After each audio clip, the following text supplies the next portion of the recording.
Hi guys, meron tayong vitamins na pampalakas ng resistensya dito from USA. Pampakinis, pampaputi, at nakaka-firm ng balat natin. To make us younger looking every day. Depende sa sakit. Lalo yung mga rhinitis, sinusitis, mga allergies na ganyan. Yung mga sipunin, lagnatin. Ang lakas makaboost ng antioxidant dito na detoxification at meron siyang pampaputi, glutathione.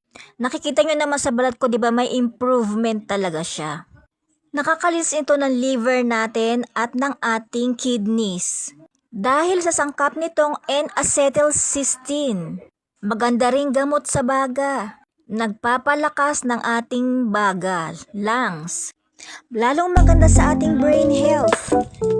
At sa mga babaeng may fertility problem ay okay din to, lalo na yung mga may PCOS. Yung mga may problema sa pagkakaroon ng kanilang anak.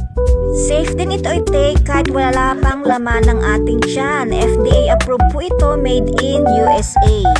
Goods na goods po ito para sa ating mental health. Gamot para sa mga may schizophrenia, sa mga bipolar disease, at lalong-lalo na sa obsessive-compulsive disorder. Para yon sa mga may nerbiyos at para sa mga nerves. Lalo na sa mga babaeng mahilig mag-overthinking, mga misis, bagay ito sa ating lahat. Nakakabawas din ito sa mga gambling addiction, sa mga alcoholic addiction, mahilig mag-inom, magsugal.